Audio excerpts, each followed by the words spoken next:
Graça e paz, Igreja de Cristo. É uma satisfação estarmos juntos nesta noite.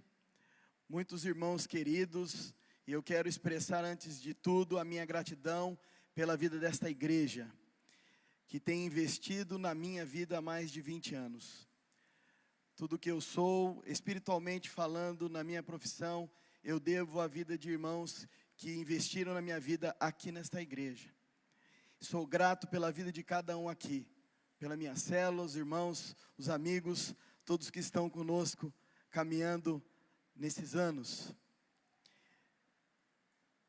Essa convivência, essa comunhão, que é a igreja que nos estimula a buscarmos servir o Senhor, a estarmos no meio da congregação, a aprender do Senhor e ensinar do Senhor. O que a gente recebe do Senhor vem por meio do seu povo. E você é povo de Deus. Glória a Deus pela sua vida. Ao falarmos do livro de Salmos, nós temos algumas perspectivas muito interessantes. Nós gostamos de ler os Salmos. Você já parou para pensar? Todo mundo gosta de ler os Salmos. Ou tem um salmo predileto, né? Alguns deixam lá um salmo aberto. Às vezes até com um amuleto. Mas muito mais do que um amuleto. Os salmos, eles representam o ser humano diante de Deus. Então, se você observar bem, os autores dos salmos, eles são homens de Deus, que têm sentimentos, que têm emoções, como eu e você. E transcreveram essas emoções, e como diz a própria palavra, na sua raiz que vem do grego, em moção, em movimento, a emoção ela passa, muitas vezes alegria, muitas vezes euforia, muitas vezes tristeza, desespero, desânimo. Os autores dos salmos colocam isso diante do Senhor. Mas numa perspectiva de novidade de vida, embora as nossas emoções elas passem, o nosso Deus ele é eterno. E nessa perspectiva eu quero te convidar a abrir a sua Bíblia no Salmo 24. Todo mundo sabe muito bem onde fica o Salmo 23, mas o Salmo 24 ninguém presta muita atenção. Alguns detalhes a respeito do livro de Salmos. Spurgeon, que é o príncipe dos pregadores, assim como outros estudiosos da Bíblia, dizem que os Salmos são considerados como uma mini-bíblia. Eles têm divisões entre livros históricos, livros de sabedoria, livros proféticos. Eles resumem o nosso relacionamento com o Senhor. Ele fala do passado, ele fala do presente e do futuro. Eles falam de perspectivas humanas e de perspectivas de Deus. Mas tem um pregador chamado Christian Shen. Ele é um cristão convertido chinês, um físico que era um ateu e se converteu ao cristianismo. E ele diz o seguinte, que se a Bíblia tem uma mini Bíblia que é o livro de Salmos, o coração dos Salmos está nos capítulos 22, 23 e 24. Como num sanduíche. Você tem duas partes de pão e um recheio principal. E eles falam da perspectiva da vida do crente de hoje até a eternidade. O Salmo 22, ele fala de Jesus como servo sofredor, que foi crucificado na cruz, que padeceu pelos nossos pecados, e o próprio Jesus na cruz cita o Salmo 22.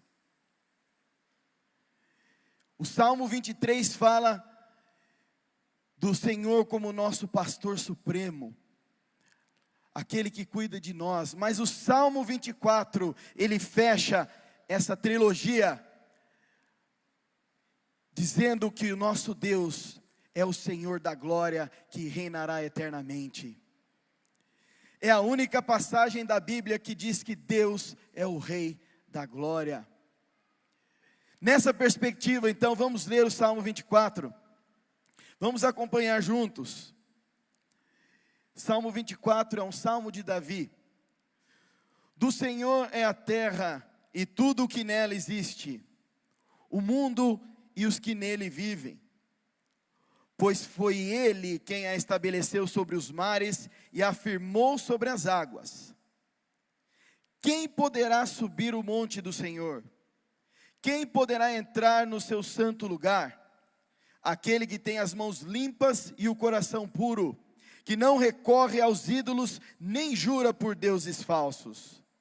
Ele receberá bênçãos do Senhor, e Deus, o seu Salvador, lhe fará justiça. São assim aqueles que o buscam, que buscam a tua face, ó Deus de Jacó.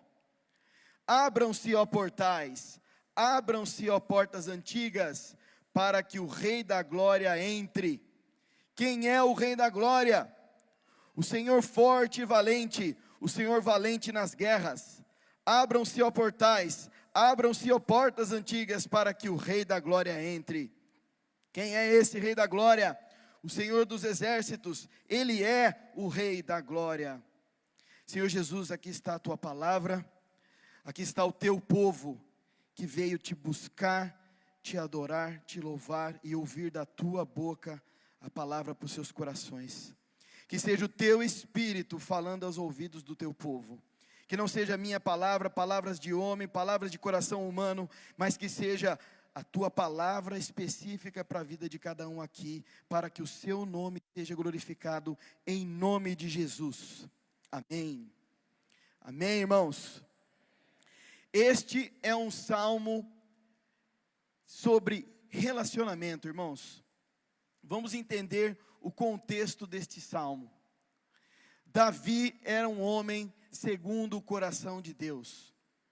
Ele era pecador, ele reconhecia o seu pecado e ele se colocava diante de Deus entendendo quem ele era. Embora pecador, ele continuava proclamando a glória do Senhor. E este é um salmo deste tipo. Davi era um homem de guerra, e por onde ele ia, ele carregava a arca da aliança como um estandarte, como uma bandeira do seu exército. E por onde aquela arca passava, o povo tremia, porque lá era e estava a presença de Deus. Neste salmo, Davi está entrando na cidade santa, em Jerusalém, preparando-se para entrar no templo, onde o povo iria adorá-lo. É um salmo de ascensão, é um salmo de procissão, onde o povo está seguindo, assim como no Salmo 15, se preparando para se colocar diante da presença do rei. Mas o rei aí não é o rei Davi. O rei aí é o nosso Senhor, é o nosso Deus, a quem Davi proclamava, sem saber que era o Messias que viria e nos salvaria. Com esse coração, nós olhamos para a nossa própria vida. De que forma Jesus, o Rei da Glória, tem sido entronizado nas nossas vidas? A ideia com este salmo é que os verdadeiros adoradores busquem a face do Senhor em santidade. Quando você vai se colocar na presença do Rei, você não vai se colocar de qualquer forma. Este salmo fala de relacionamento, e na oração de quem confia, que é o tema que temos trabalhado, o que tem de diferença esse salmo? A grande diferença é que quando você sabe quem é o seu Deus, não existem circunstâncias, nem ninguém, nem opiniões, nem pessoas que mudem a tua opinião acerca de quem é o Deus que você serve. Não há nada, nem ninguém que mude o que Deus tem para a tua vida, os planos que Deus estabeleceu para você. Posso ouvir um amém da igreja? Irmãos, esta é a palavra do Senhor. Assim como o Salmo 22, 23 e 24 formam uma trilogia. Este salmo tem algo diferente, porque ele também tem 3 partes. A parte inicial e a final falam de Deus, sobre quem Deus é. Mas a parte do meio deste salmo, que existe uma divisão natural, fala sobre o homem, fala sobre nós. E é uma resposta que vem do trono de Deus. Todos os salmos expressam a petição, a oração e a colocação do homem perante Deus. Mas este salmo tem uma resposta do Rei da Glória. E o Senhor quer falar ao teu coração nesta noite. Eu quero que você preste atenção. Para estarmos na presença do Rei, precisamos desenvolver relacionamento com Ele.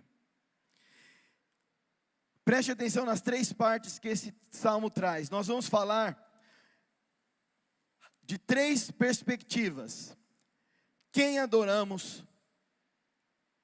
Quais condições devemos ter para adorá-lo? E para que o adoramos? Olha aí, a primeira parte, nós vamos ler a partir do versículo 1 até o 3. Diz assim: do Senhor é a terra e tudo o que nela existe, o mundo e os que nele vivem. Pois foi Ele quem estabeleceu sobre os mares e afirmou sobre as águas. Quem poderá subir ao monte santo do Senhor? Quem poderá entrar no seu santo lugar? Irmãos, Davi sabia exatamente quem era o Deus que ele cria. Eu sei quem é o Deus que eu creio. É um louvor da natureza ao Deus Criador. Quando o pastor Evandro citou agora no Salmo 96, ele falou sobre os deuses, as divindades daqueles povos pagãos. Aqui Davi está dando uma resposta àquele povo cananeu que tinha os seus deuses, que eram deuses que eram dedicados aos elementos da natureza, por exemplo, como o próprio Baal, que era o deus da fertilidade. Mamon, o deus do dinheiro. Mas aqui Davi está dizendo: o meu Deus estabeleceu a terra. Cria-se no passado que a terra, ela era plana e sustentada por colunas. E Davi está dizendo: não são colunas, é a mão do meu Deus que sustenta esta terra. É a mão do meu Deus que criou a terra e tudo o que nela existe. E todos que nela estão. Hoje o mundo tem questionado se Deus existe ou não. Tudo é relativo. Deus existe em determinadas áreas, Deus não existe em outras áreas. Mas qual é a verdade das nossas vidas, irmãos? Nós temos tido ídolos ou temos crido no verdadeiro Rei da Glória? Isso acontece até mesmo dentro da igreja, irmãos. Os crentes que entregam as suas vidas, os seus corações a ídolos, a confiança de sua vida e de sua fé em coisas passageiras. Chega o momento da crise, chega a enfermidade, chega o medo e se esquecem de olhar para a face do Rei.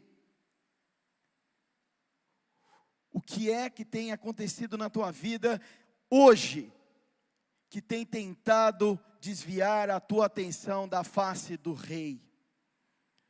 Você sabe quem é o Rei que você está servindo? O que é que tem ofuscado os teus olhos a respeito de quem é o verdadeiro Senhor na tua vida? Davi faz uma pergunta, ele debate, ele fala assim: quem poderá subir ao Monte Santo? Sião. Sião na Bíblia, irmãos, significa vitória. Jesus subiu ao monte porque Ele é vitorioso. Nós seguimos o Rei da Glória e temos vitória porque Ele tem vitória por nós, em nome de Jesus. Ele é o Deus único, Ele é o sustentador, como diz o Salmo 46. Diante de tantas circunstâncias, olhe ao teu redor, as coisas podem estar desmoronando, mas quando você sabe quem é o teu Deus, irmãos, você olha para a face dele, e ele fala para você: não tema, eu sou contigo. Como diz Mateus 16, não tema, olhe para mim, sou eu. Quando Pedro caminhava sobre as águas e olhava para a face de Cristo, ele não afundou. Jesus fala: olha para mim, que você vai caminhar. A partir do momento em que ele desviou sua atenção, ele afundou. Fala comigo: eu quero olhar a face do verdadeiro Rei da Glória. Aleluia. Mas para estar na presença e contemplar a face do Senhor Jesus, nós temos algumas condições que estão entre o versículo 4 e 6, que diz assim, continuando, quem poderá entrar no seu santo lugar? 4, aquele que tem as mãos limpas e o coração puro, que não recorre aos ídolos, nem jura por deuses falsos, ele receberá as bênçãos do Senhor, e Deus, o seu Salvador, lhe fará justiça. São assim aqueles que o buscam, que buscam a tua face, ó Deus de Jacó. Irmãos, esse é o eixo deste salmo, quando Deus fala com o povo. Você quer ter relacionamento comigo? Você precisa ter mãos limpas e coração puro. Não recorrer aos ídolos, não jurar por deuses falsos. Mãos limpas, coração puro. Naquele momento, havia um cerimonial, que era o cerimonial das portas, quando o povo estava se preparando para entrar no templo. Mas hoje, nós somos o templo cujo Espírito Santo habita. Como estão as nossas mãos? Como estão os nossos corações, irmãos? O pecado, ele tenta nos afastar de Deus. O diabo, ele trabalha a nossa identidade, ele nos tenta, ele permite que caiamos, ele vem contra nós porque ele quer atingir ao Senhor Jesus. Mas o pecado, ele é um acidente de percurso, irmãos. Para o crente, não existe nem morte e nem pecado maior do que a graça que o Senhor Jesus tem pelas nossas vidas. A palavra principal para nós, irmãos, do hebraico, que não está nesse texto, é kadosh. Kadosh significa santidade.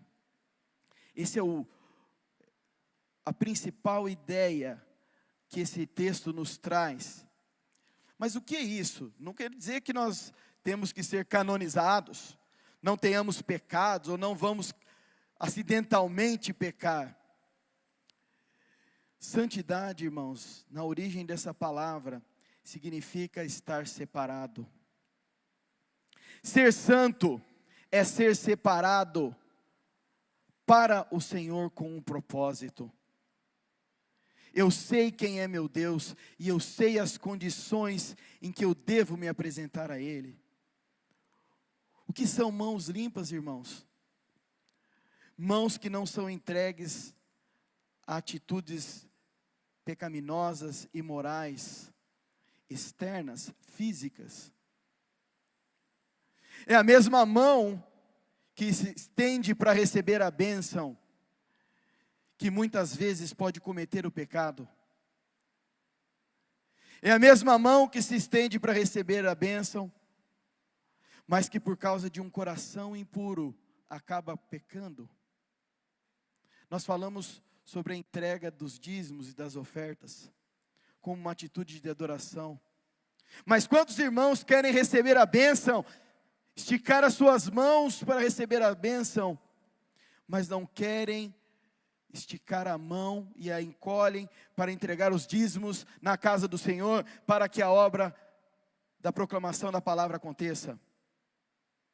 Seja aqui, na nossa igreja, seja onde quer que vamos, seja como a Maria na Ásia, outros irmãos que nós temos investido, como a família Truco, por exemplo. Nós não queremos pagar o preço, mas esperamos que outros paguem. O que é um coração impuro, irmãos? Quais são as impurezas que estão nos cegando dentro dos nossos corações? Muita luz, como disse mesmo o pastor Evandro, ofusca. Quando estamos na escuridão, um pouco de luz, ela nos cega. Mas se você buscar a luz e caminhar na luz, as trevas, elas não têm domínio sobre a tua vida. Os medos e os ídolos não se aparecerão maiores do que o seu rei, que é o Rei da Glória. A falsidade não habitará a tua boca e a tua mente e o teu coração. A mentira, ela não será parte da tua vida. Não porque você consegue não pecar, mas porque você escolheu estar na presença do Rei da Glória. E se o pecado bate à sua porta, lide com o pecado, apresente diante do Senhor. Se a impureza se bate na sua porta, os vícios, os medos, apresente para o Senhor. Se são as suas memórias, as suas lembranças que te perseguem, que te assombram, apresente-as para o Senhor. João 3,16 diz que Deus amou o mundo de tal maneira que entregou o seu Filho único, para que todo aquele que não pereça, mas tenha a vida eterna. Irmãos, não existe abismo, pecado, tentação, medo, maior do que o amor que Cristo tem pela tua vida. Receba isso do Senhor, irmãos. Receba isso de Deus. Se você tem pecado, se você não tem conseguido, olhe para o Senhor. Olha o que diz a palavra lá em 2 Crônicas, capítulo 7, versículo 14, sobre como devemos lidar com o pecado.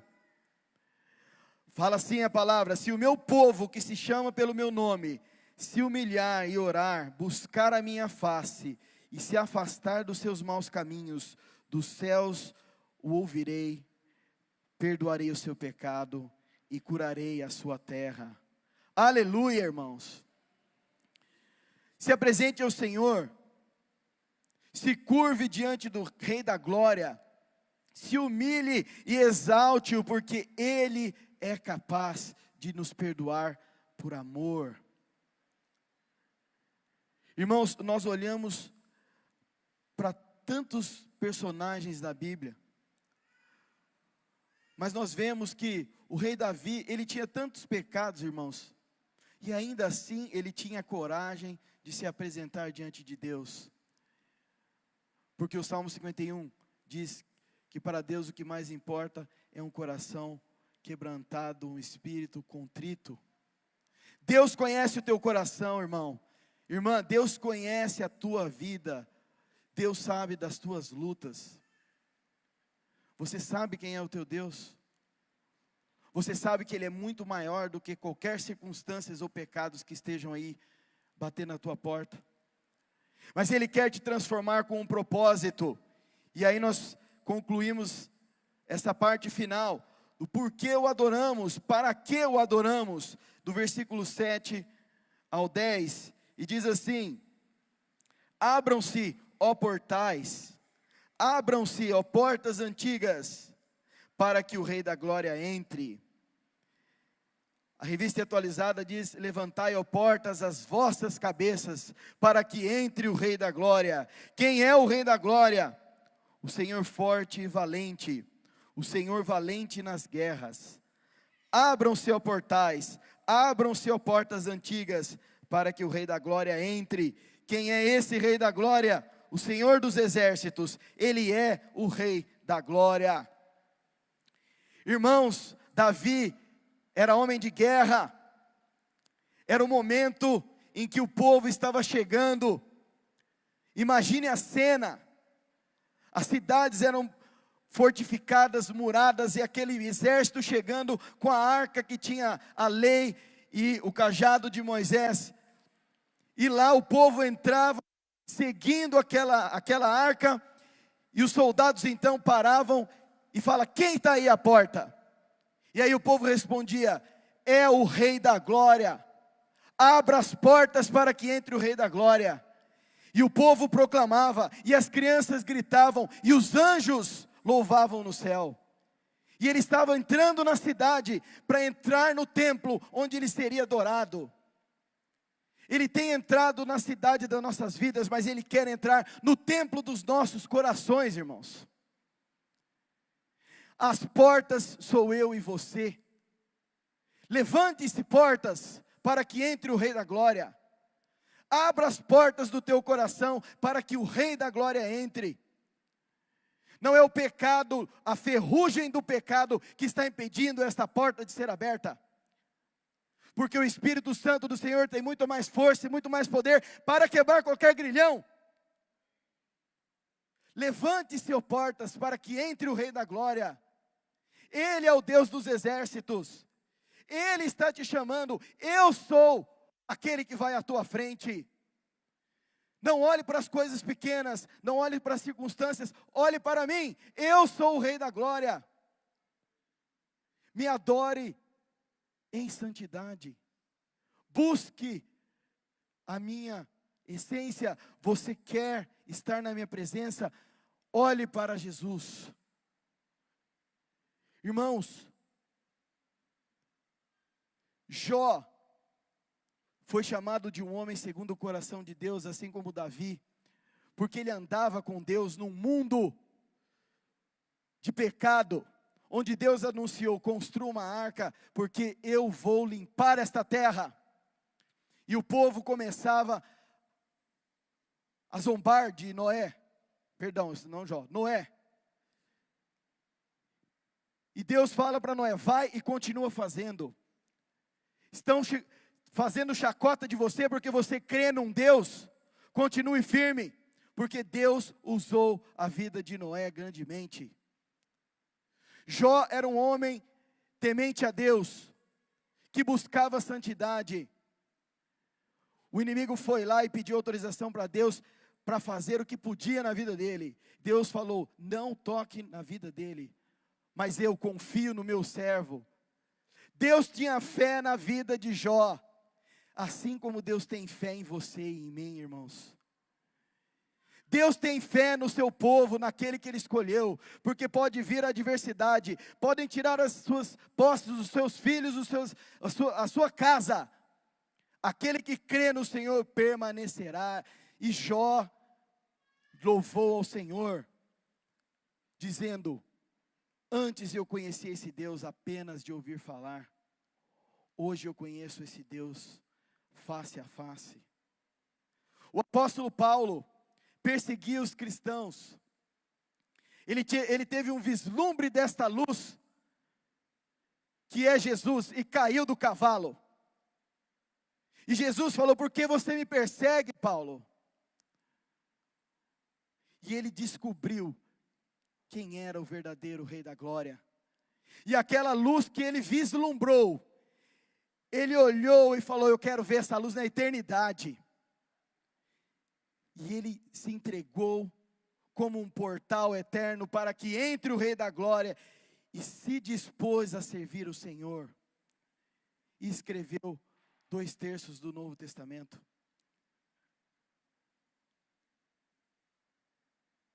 Ele espera se encontrar com o Rei da Glória. Quando Davi proclamou a entrada da arca no templo,